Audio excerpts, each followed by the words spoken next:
სასოფლო სამეურნეო კულტურების მავნე ორგანიზმებისაგან დაცვის მიზნით აუცილებელია მათ წინააღმდეგ გავატაროთ ღონისძიებები.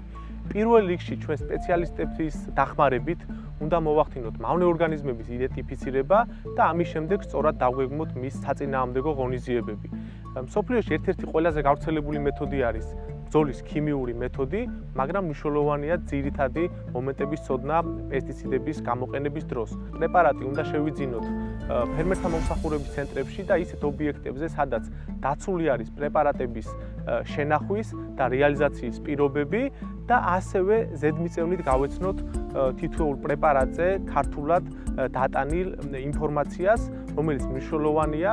ეს ინფორმაცია მოიცავს პრეპარატის სავაჭრო დასახელებას, ასევე მოქმედ ნივთიერებას, ასევე იმ მავნე ორგანიზმებს, რომელთა წინააღმდეგ გამოიყენება ეს პრეპარატი, ასევე გამოყენების სხვა ინფორმაცია და გამოშვების თარიღი და ასევე შენახვის პირობები. თითოეული პრეპარატის გამოყენების დროს არ აქვს ეს მნიშვნელობა, რომელი მავნე ორგანიზმის წინააღმდეგ გამოიყენება პესტიციდი, იქნება ეს აზიური ფაროსანა, იქნება სხვა მავნე ორგანიზმი, უნდა გამოვიყენოთ ინდივიდუალური დაცვის საშუალებები, რათა თავიდან ავიცილოთ ის უარყოფითი ზემოქმედება, რაც შეიძლება გქონდეს პესტიციდების არასწორ გამოყენებას ადამიანის ჯანმრთელობაზე.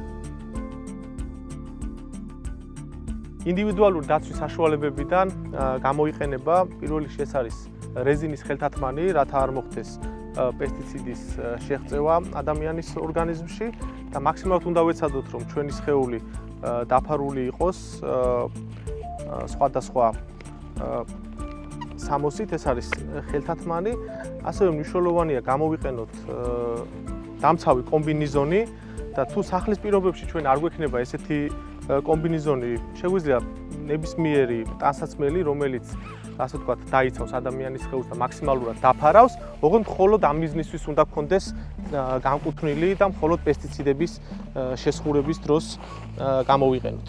ამას შევიკრავთ. ასევე უნდა გამოვიყენოთ კეპი, ასევე დამცავი სათვალე, რათა თვალები იყოს დაცული პესტიციდების მოხვედრისაგან. ამ შემთხვევაში ჩვენ გვაქვს აზიური ფაროსანას საწინააღმდეგო პრეპარატი. ეს პესტიციდი 600 მილილიტრის ოდენობით არის 1 ჰექტარზე ხარჯვის ნორმა და თუ ჩვენ ვიცით ასევე ზურგსაგიდი აპარატი რამდენი ლიტრ წყალს ხარჯავს 1 ჰექტარ ფართობზე, ადვილად ავიანგარიშებთ კონცენტრაციას.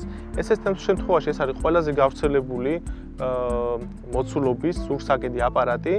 15 ლიტრიანი არის მისი ავზი და ჩვენ ამ რაოდენობის წყალში ხსნით 20 მილilitrამდე პრეპარატს და შემდეგ უკვე ვატარებთ დამუშავებას მცენარეების. მნიშვნელოვანია პირბადის გამოყენება, რათა პრეპარატის შეღწევა არ მოხდეს ადამიანის ორგანიზმში სასუნთქი გზებიდან.